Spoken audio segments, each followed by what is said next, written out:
asifiwe. Hakika Mungu ni mwema.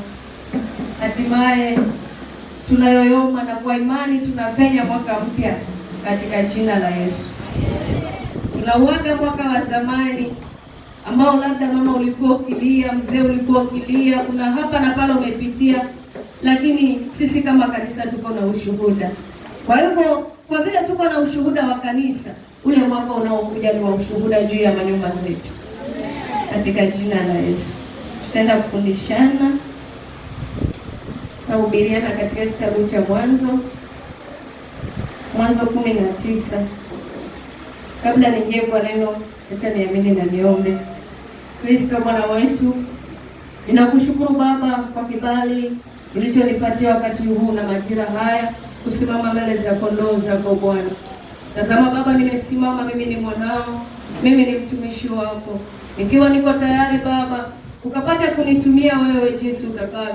Kwa maana mimi uhai ninaopumua ni wako. Jinsi nilivyo ni wewe uliyesababisha niwe hivi Bwana.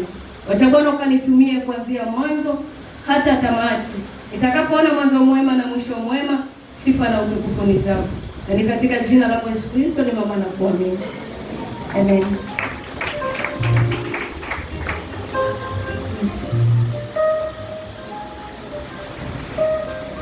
Karibu msomaji. Asante. Kuanzia mstari wa kwanza. Ndio. Inasema, basi wale malaika wawili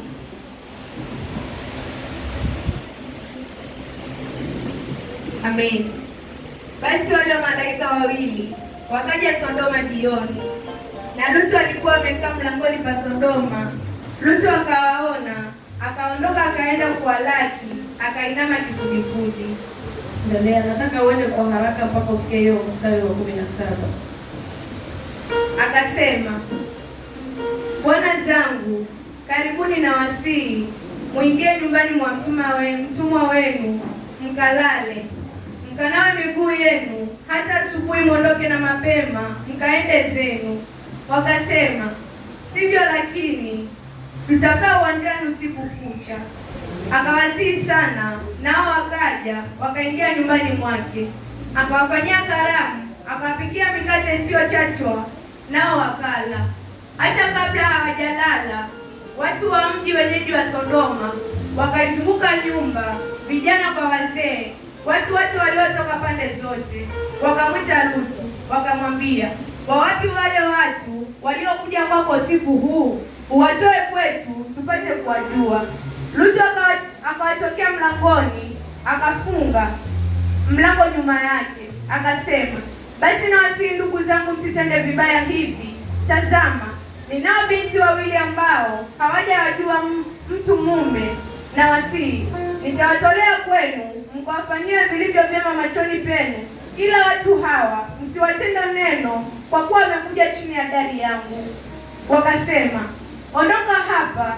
Kisha wakanena, mtu huyo mmoja amekuja kwetu kuketi hali ya ugeni, naye kumbe anataka kuhukumu. Basi tutakutenda wewe vibaya kuliko hawa. Wakamsonga sana huyo Lutu, wakakaribia wavunje mlango. Lakini wale watu wakanyosha mikono yao, wakamwingiza Lutu kwao nyumbani, wakaufunga mlango. Kisha wakawapiga hao watu waliokuwa mlangoni kwa hofu, wadogo kwa kutafuta mlango. Basi wale watu wakamwambia Lutu, je, unaye mtu hapa zaidi? Mkwe, wanao na binti zako na wote walionao katika mji, watoe katika mahali hapa, maana tutapaharibu sisi mahali hapa, kwa kuwa kilio chake kimezidi mbele za Bwana, naye Bwana ametupeleka kutuharibu.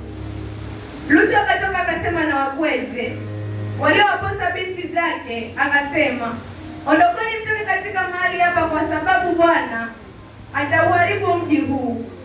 Lakini akawa kama achezaye machoni kwa wakweze.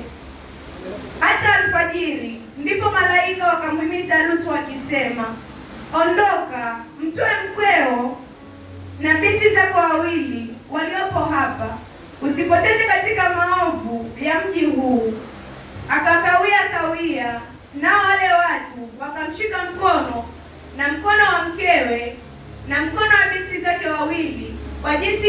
kwa jinsi Bwana alivyomhurumia, wakamtoa wakamweka nje ya mji. Ikawa alipomtoa nje, mmoja alisema, jiponye nafsi yako, usitazame nyuma, wala usisimame katika hilo bonde popote, ujiponye mlimani, usije ukapotea. Bwana Yesu asifiwe. Asifiwe Mwokozi. Mungu kuna uzuri katika kumkubali na kukataa kutembea katika njia za wakosaji ama kutembea katika njia za walimwengu. Kuna faida. Asifiwe Mwokozi. Sote tunajua Sodoma na Gomora ilivyoharibiwa na Bwana mahali pale. Neno limeanza kusema ya kwamba kuna malaika walifika mahali pale. Asifiwe Mwokozi. Popote panapotembea malaika wa Bwana, kama kunaye mtu anayetenda mema, atatendewa mema. Na popote panapoenda malaika wa Bwana, kama kuna mtu anayetenda maovu, atatendewa maovu. Ndivyo ilivyokuwa kwa Lutu mahali pale, na ndivyo ilivyokuwa uovu juu ya watu wa Gomora na Sodoma. Kwa maana walimtembelea Ibrahimu. Ukianza hiyo 18 ukisoma, walienda kwa Ibrahimu kwanza. Walipofika kwa Ibrahimu, walikuwa wamepelekea ujumbe mwema ya kwamba mke wake Sara atabeba mtoto. Kwa maana Sara alikuwa amefikia wakati amekata tamaa. Malaika wakazuru mahali pale wakimpelekea habari njema, kwa sababu alikuwa amesimama vizuri na Mungu. Na wale watu walikuwa wamebeba siri ya kwamba tunaenda, lakini kwa sababu Ibrahimu alikuwa ni mchaji wa Mungu, na Mungu alikuwa amejua ya kwamba si yeye tu, hata vizazi vyake vitakuja kulihimili jina la Bwana. Amen. Mungu akasema mahali pale, unaposoma hilo nani itakuelezea, nisingeweza kusoma yote kwa sababu ya muda, ya kwamba wale malaika walisema, je, Mungu alinena kupitia wale malaika. Mungu huleta uwepo wake kupitia malaika zake. Mungu huleta uwepo wake kupitia watumishi wake. Malaika anaposhuka hatendi kazi yake, anatenda kazi aliyotumwa na Mungu. Mtumishi anaposimama hasimami kwa kutenda kazi yake, anatenda kazi aliyotumwa na Mungu. Asifiwe Mwokozi. Wakasema ya kwamba si vizuri tumfiche Ibrahimu. Kumbe ilikuwa ni chanzo cha kuokolewa Lutu. Maana pale Ibrahimu alipojua sasa siri za wale malaika wanafuata nini Sodoma na Gomora, ndipo alipata kuomba rehema ni kwa ajili ya ndugu yake Lutu mahali pale. Amen. Walimwambia tunaenda kuangamiza mji wa Sodoma na Gomora. Ibrahimu akanyenyekea sana mahali pale. Aliongea kwa kunyenyekea kwa sababu alijua ya kwamba huko kuna Lutu ndugu yangu. Sodoma kuna Lutu ndugu yangu. Wacha ninyenyekee mbele za hao malaika. Yule ndugu yangu kule apate rehema. Amen. Na zile rehema haziwezi kuja mahali ambako jina la Bwana linatukana. Ndio. Lutu pia alikuwa akimheshimu Mungu wa ndugu yake Ibrahimu aliyekuwa akimwabudu mahali pale. Amen. Ibrahimu akapata kibali kwa wale malaika. Chochote alichoomba kumkubalia. Kamwambia kama kuna watu 50 wenye haki, je, wanaweza kupotezwa na wenye sawa na wale waovu? Kama hapana, hawawezi kuadhibiwa na hao. Hawawezi kuangamia pamoja na waovu. Akaomba mahali pale mpaka mwisho akasema, je, kama kuna watu 10 kama hawawezi kupotea. Mtu yeyote hata kama ni mmoja aliyesimama na Mungu hawezi kupotea pamoja na walio waovu. Kwa hivyo tujifunze kwa hawa watumishi wa Mungu waliopata rehema machoni pa Bwana. Walipata rehema. Maana mji wa Sodoma na Gomora ulipoangamizwa, Lutu na familia yake haikuangamia.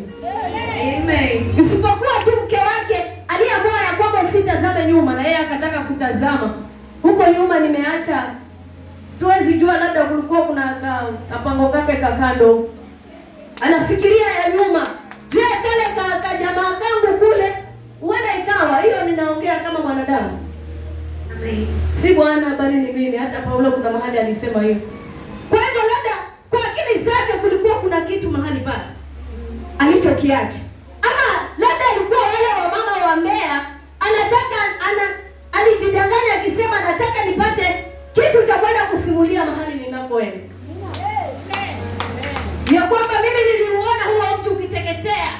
Alitaka kuchukua umbea mahali pale, lakini Mungu wetu si mbea.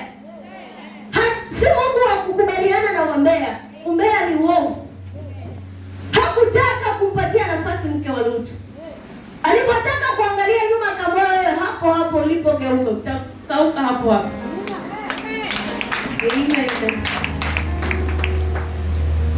Kwa hivyo uovu unapoenda kusimama katika nchi, Sodoma na Gomora ilikuwa nchi kama vile mfano hapa katika nchi yetu ya Kenya tunaipenda sana na kuienzi, iliyopiganiwa na wazee wetu mpaka wa leo tunashuhudia siku ya Mashujaa Day. Sijui kama kunaye mmoja aliyepigania uhuru wa Kenya hapa, yuko, lakini wazee wetu waling'ang'ana sana. Ile tumekuja kimwili ama kidunia. Katika ulimwengu wa kiroho tulipewa uhuru na Bwana wetu Yesu Kristo. Yesu alitufia pale msalabani ili tusiwe watumwa tena wa dhambi, tusiwe watumwa tena wa giza, ambalo giza ni la Shetani. Tena akasema ya kwamba ametuletea nuru duniani, na wale watakaomkubali yeye wameikubali nuru. Amen. Asifiwe Mwokozi. Amen. Kama unapoona wenzako wanatembea katika giza, jua neno moja ya kwamba lazima nimheshimishe Mungu wangu ninayemwabudu. Lazima jina lake lijulikane. Lazima nipate rehema machoni pake. Amen. Hauwezi kupata rehema kama unaenenda sawa sawa na wale watu waovu. Lutu alikuwa anatembea sawa sawa na watu wa Sodoma na Gomora. Sidhani kama hata wale malaika waliokuwa wanataka kumfanya Lutu vibaya wangepigwa upofu mahali pale. Kwa hiyo unaposimama vizuri, mtoto wa Mungu, nimekwambia mwaka huu tuna ushuhuda wa kanisa letu Jerusalem Fire Church, the place of the Holy Spirit. Mungu aliyewaongoza viongozi wetu waliosema ya kwamba lazima tufanye hivi na hivi ili tusimamishe kitu fulani. Amen. Mungu aliye mbinguni akawatumia, si wao akili zao. Kama si Mungu, Jerusalem isingekuwa hivi ilivyo. Amen. Kama si Mungu, usingekuwa hapo kwa hiyo kitu uliokalia. Kama si Mungu kusimama na wale wazee wetu, tusingepata hata tiles tunaweza kunyaka mahali hapa pazuri. Hakuna vumbi. Si ndio? Sasa Bwana aliyetutengenezea ushuhuda katika hili kanisa lake. Na ukiwa hautembei sawa sawa na zile njia za mataifa, hakika huo mwaka unaokuja utakuwa wa ushuhuda juu ya manyumba zetu. Mbona katika kitabu chake kinasema ya kwamba nyuma yake ikiwa inakaa katika hali ya kuchakaa, Mungu hapendezwi. Inakaa katika hali yani ambayo si ya kueleweka. Tena anauliza, je, ni vizuri mkae katika nyumba nzuri za mapambo, lakini nyumba yangu ikae katika hali ambayo si ya kupendeza? Lakini uzuri Mungu, sisi wana wa Jerusalem, alitutia moyo. Akatutia moyo mkuu, hata kama unajiona baba uko na shida, uko na nini, unapitia hali ngumu, lakini ukasema ya kwamba hii nilio nayo, tunaambiwa haba na haba inajaza kibaba. Amen. Asifiwe Mwokozi. Amen. Ile 100 yako 5 uliyotoa, 1000 yako 1 uliyotoa, machoni pa Mungu iko na kumbukumbu. Kwa hivyo huu mwaka tunaoenda, kama tunatembea vizuri na kama tunatembea katika njia mbaya, kubali kukutana na huo uovu. Zimebaki siku ngapi tuingie New Year? Siku 3 kama sijakosea, si ndio? Wacha yani hizo tabia mbaya. Unapotoka hapa kanisani, wewe uliacha jana kule mtaani, wewe uliziacha jana. Leo unapotoka katika ule mlango, kaanza tabia za kumpendeza Mungu, ili ukazione baraka za Bwana, ili ukapate rehema machoni pa Mungu wetu, maana yeye ni Mungu mwenye rehema. Unapoona watu wa dunia wamechafuka huku na huku, wakitafuta mastaili siku hizi, kitu kinachohuzunisha, sisi tumewekwa huru na damu ya Yesu, si ndio? Inafaa wale watu wa mataifa waige wa Kristo vile wanavyotembea. Inafaa wale watu wa dunia wakikuona wewe mlokole, kama watakuita mshamba, lakini wakuone tofauti na wao, wakuone tofauti kubwa. Yaani kama yeye ni yule wa kuvaa kale kanguo na nilikaona mahali kaliandikwa anguka nayo, si ndio? Sijui ni nini, sijui anaanguka na nini, lakini cha ajabu Mkristo ameokoka, anajiita yuko huru ndani ya Yesu, si ndio? Na yeye anataka kwenda kuvaa hapo kanguo kanaitwa anguka nayo. Mkristo anaenda anatafuta anguka nayo pia yeye. Akiingia mtandaoni akiona kina Zuchu wameposti pale design mpya ya msongo, naye anasema hii ndio nitaenda nayo. Tumehubiriwa mahali hapa asubuhi, baba yetu amegusia hivi. Kwa hivyo sisi tusitembee kama watu wa mataifa. Amen. Tutembee kama walokole wa Bwana. Tutembee kama, yaani sisi ni watoto wa Mungu. Tutembee vizuri kwa maana sisi ni hekalu la Mungu. Sio wale watu wa zamani tena. Kama wewe unajua kuna watu wanasema ponda mali kufa kuna kufa kwanja. Kuna mfupa ingali bado meno iko. Kwa Kristo si hivyo. Maisha ya Mkristo si mafupi kama wale wa mataifa wanavyosema maisha ni mafupi. Kwa Kristo hakuna maisha mafupi. Dhambi zetu ndo zinafanya maisha yetu yanapunguzwa. Maasi yetu ndio yanafanya tunapunguziwa miaka. Utaishi ile miaka ambayo Mungu alikuwekea. Hata ikizidi utazidishiwa. Kwa Ezekiel aliongezewa miaka 15. Ni umri mkubwa sana.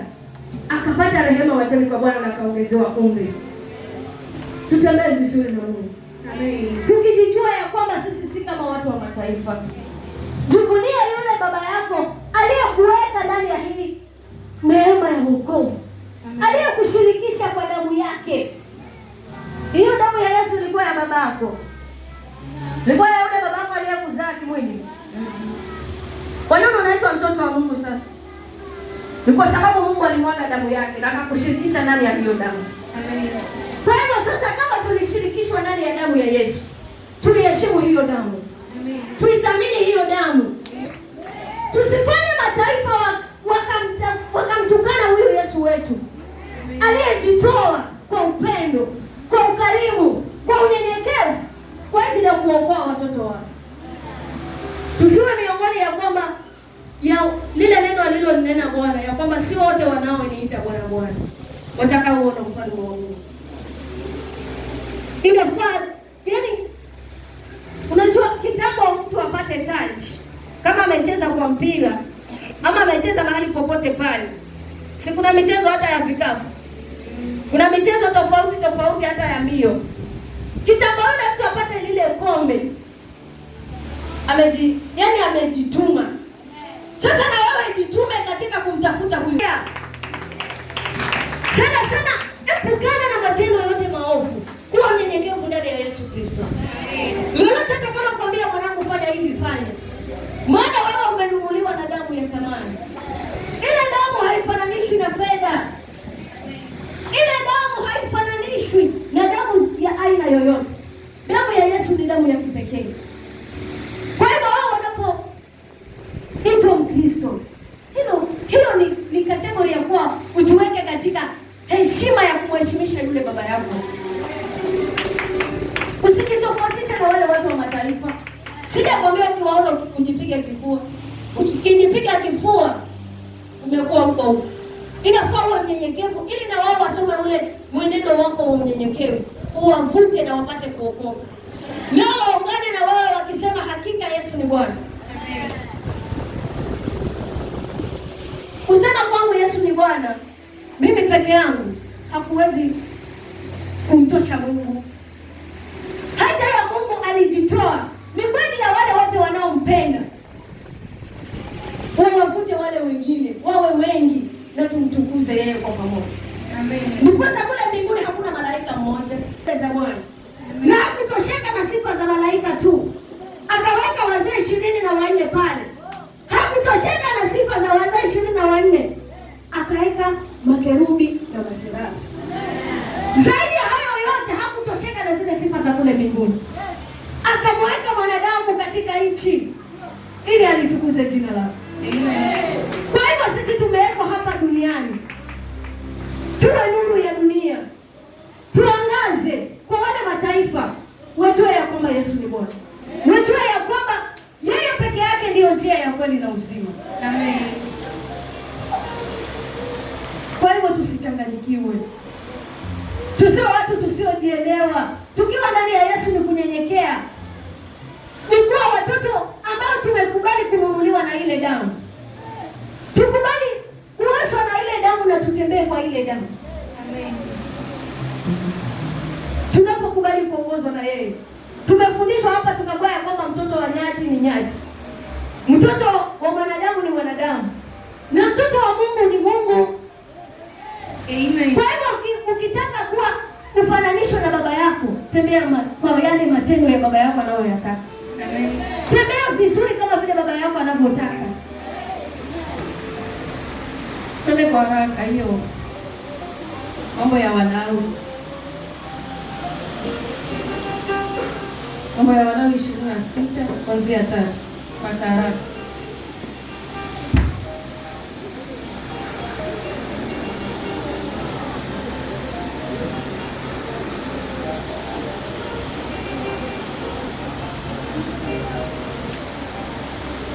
Amen.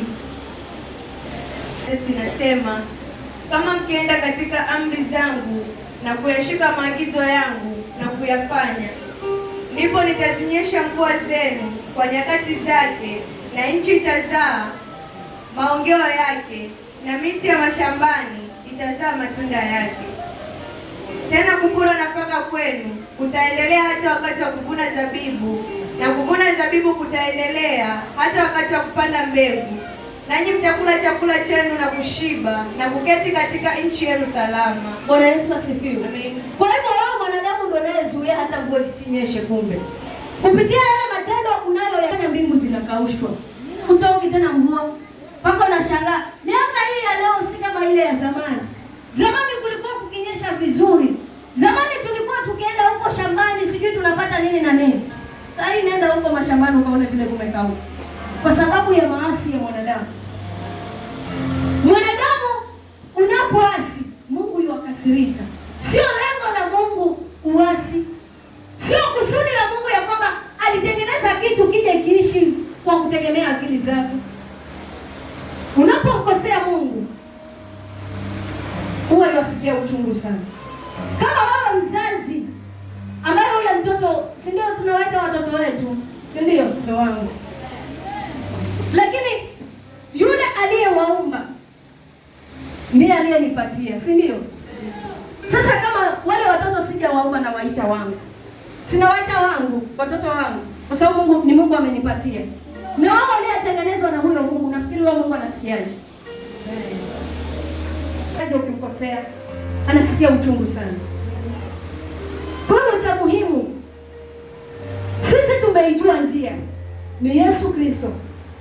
Yeye ndiyo njia ya kweli na uzima. Sasa cha ajabu, wale walioonyeshwa njia wanaenda na maporini. Ndio shida. Njia umeijua, lakini unatembea na maporini, mahali kumejaa miba, mahali kumejaa michongoma. Mpaka uende ukadungwe huko ndo rudi tena nyuma ujitoe mwiba. Na njia unaijua. Yaani ni mfano hapa hii si njia inaenda nje. Alafu mimi naenda na hapa kwani nitapata njia ya kwenda kama hao watu watanipisha? Hawa ni watu watanipisha. Si ni watu hawa wana akili. Watajua huyu haoni kupisha wewe. Yaani njia ni Yesu. Mapori na michongoma ni shetani.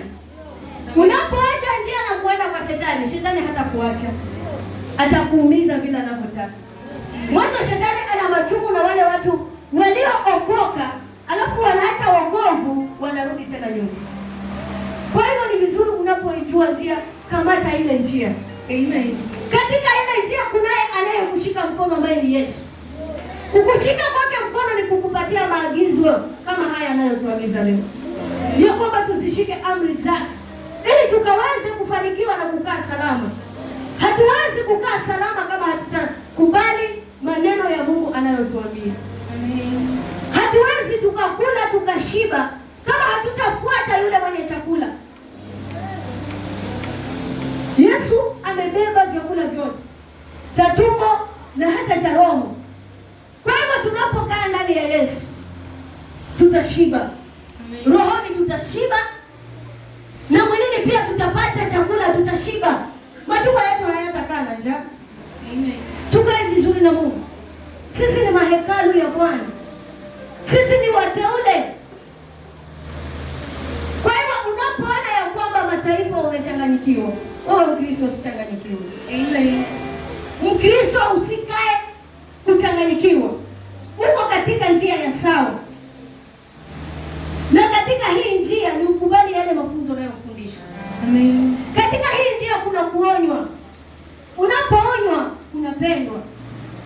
Maana baba yako hatakubali uangamie. Hatakubali uende katika mapori. Before uende kule kwa mapori atakuonya. Ukikataa kuonyeka, haya unaenda unakanyaga na tumbo huko na shetani. Anakufanya vile anavyotaka.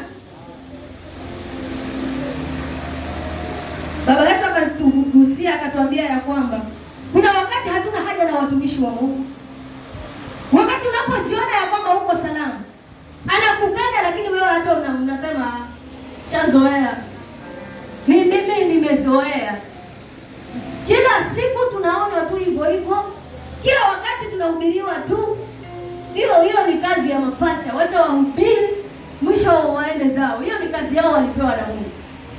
Sijui tukuite maiti wala tukuite marehemu mtu kama wewe. Wakati wowote neno la Mungu linapokuonya, hebu chunguza ile mienendo yako. Ukiona kuna tabia ambayo inaendana na lile neno, achana nayo. Amen. Mungu anakupenda. Ndiposa amekurekebisha. Wewe ni kipenzi cha Mungu. Amen. Kwa nini Mungu hakutuma mtumishi wake aende kule kwa watu walioamua kutumikia shetani? Ametuma kwa wao aliye kanisani, uliacha kazi zako zote. Unajua mara nyingine tunakuwa wenda wazimu. Alafu tunapoona wale kule barabarani tunawakimbia. Tunasema ya kwamba anaweza kanipiga mawe, kimbia wewe. Na kuja kanisani na ufuate neno la Mungu. Hii ni kweli tena kweli kabisa. Na uvuke mwaka nayo. Nimekwambia bado siku 3 tuingie mwaka mpya. Amen. Kwa hiyo ni lazima tuachane na uovu mwaka huu, mwaka unaoingia uwe mwaka wa baraka zetu. Amen. Kama utakuwa na shimo ngumu, wenye shimo ngumu tuliwaona na kina Farao. Ilifika wakati wakaonekana na wana wa Israeli katika ufuo wa bahari. Kwa hivyo siku zote mwenye kiburi na mwenye shimo ngumu hakuna mahali anaenda. Hata akijitabiria, wajua kuna watu ni manabii na ni watu wenye vishipa, hawapendi kusikia neno la Mungu. Ni nabii wa nyumba yake, ni nabii wa roho yake. Yaani yeye akiamua ya kwamba achana na uovu, anasema mimi nimehubiriwa mara ngapi? Ogopa mtu ambaye ni kitangetake wa makanisa. Ameenda hapa, ameenda kule, amerudi kule, amerudi kule. Sasa ameenda kuchukua neno la hapa na kule na kule na kule, na hata mwili na neno la kumuonya. Anachagua tu lile la baraka. Sasa amebaki na lile neno akijua ya kwamba mimi kile mimi nitabarikiwa. Yuajifariji yeye mwenyewe. Lakini neno linasema ya kwamba ole wake anayengojea siku ya Bwana. Maana badala ya kungojea nuru, kubwa unangojea giza. Ukitaka kusubiri nuru ndani ya Yesu, kubaliana na neno la Mungu. Amen. Kubaliana na neno lake. Maana yeye alikuja ulimwenguni kutuletea neno ili tuwe na uzima wa milele. Tukae na Yesu Kristo ili tuvuke mwaka tukiwa na uzima wa milele. Amen. Kama unataka kubarikiwa wewe mama, kama unataka kubarikiwa wewe kijana, wewe teenager na wewe mzee, kubaliana na neno la Mungu. Amen. Tuwe maagizo ya Bwana yote anayokuagiza. Nilikwambia neno la Mungu limefananishwa na mboga ya uchungu. Ni dawa, ile mboga ni dawa. Mimi nawaambia ni dawa. Kama haushuka na malaria ovyo ovyo ukiwa na ile, hata sasa nashukuru. Sikwambia hivi mimi naiuza, sikwambia uje ununue kwangu. Sitakwambia hivi, siko hapa kwa advertise ile kazi yangu. Amen. Nilipoamua kuuza mchicha, sikuwakiana agreement na wewe ya kwamba utaninunulia. Wewe ukininunulia ni sawa. hiyo utakuwa umenunua mwenyewe, lakini usinione hapa naongea hizo habari ukafikiria ati natafuta customer Mungu ataniletea. Lakini nakwambia hivi, ile mboga ya uchungu ni dawa. Neno la Mungu nalo kuna wakati unaweza ukalipokea likiwa ni chungu sana kwako. Wewe unapenda lile la baraka. Ni sawa sawa vile wewe unavyopenda tu makuku. Haya makuku ya grade unayapenda sana. Unapenda sana nyama wewe. Baba ukifika pale jikoni unapika, unaanza kutafuna ule mnofu. Una bahati. Yaani kwa una bahati. Lakini kuna mzee mmoja kule kwetu alikuwa akipika nyama zake, anapika mwenyewe, tena anazikatakata mwenyewe, anahesabu nyama ni ngapi. Amezihesabu. Basi wewe mama utapita huko watu ukajifanya mmojaji wa nyama ukaziona. Utasema hiyo nyama imeenda wapi? Utasema na utapigwa. Mungu akipiga bibi yake ni sawa sawa. Mpaka tu wadogo tukashangaa. Kwani ni nini huko? Kwani mtu fulani huyo anapiga mke wake. Asikuwa Mwokozi. Amen. Sasa ona bahati bwana wako hesabu nyama. Wewe shukuru Mungu bwana wako hesabu nyama. Lakini ushukuru Mungu kwako. Jitahidi kwa sababu uenda ukajiletea madhara. Sikukatazi nyama, najua unapenda nyama. Sija kukataza nyama mimi. Yaani ya kwamba neno la Mungu tunapenda kupokea ile minofu ya kwamba utabarikiwa mpaka ushangae. Mpaka unatamani pastor muinue. Unatamani wewe mhubiri umbebe. Yaani umpeperusha kama vile unapeperusha bendera. Unasema bendera yake Yesu unapepea. Si ndio?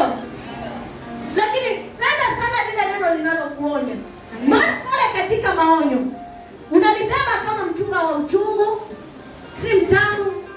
Mpaka ni ukarange, sijui ni ufanye nini, sijui ni kama una mwangani pia uko uchungu. Na wewe uko kwenu pia uko si mboga ya uchungu, usinidanganye wewe. Usinidanganye. Najua mboga ya uchungu ni ya huku coast. Lakini huko bara hakukosi mboga ya uchungu yoyote. Kwa hiyo ile ya kwenu ichukulie kama lile neno la Mungu. Amen. Ya kwamba ninapopokea neno la Mungu likiwa limenichonga, yaani nasikia ni chungu sana. Ama nasikia ni nyundo na ni gonga kisawa sawa. Na wahubiri wengine hapa niliwasikia wanasema wakitoka kwa wale mnako wanatamani wasirudi tena. Yaani wamelipokea lile neno wanatamani waende huko. Kama watapotea kama ni nini, lakini sirudi tena huko kanisani. Lile neno ambalo unaliona na kwamba linakufukuza utoke kwa ule mlango usirudi tena. Lile neno lifanyie kazi. Kakaa kwa nyumba yako, jiite mkutano. Hebu jiulize, kwa nini Mungu anihubirie hivi? Mbona hakutuma mtumishi wake aende kule Mangweni akahubiri? Kwa sababu alijua kule hawezi kusikilizwa. Si rahisi pastor aende Mangweni akahubirie walevi. Pastor atapigwa mkangari, atakuja hapa akiwa anatembea hivi. Asifiwe Mwokozi. Lakini unapokubaliana na lile neno la Mungu, wewe mtoto wa Mungu ambaye umeletwa na Mungu hapa kanisani, litakufanyia maisha yako. Amen. Litakutengenezea uzee wako. Litakutengenezea umama wako na ujana wako na uteneja wako na utoto wako.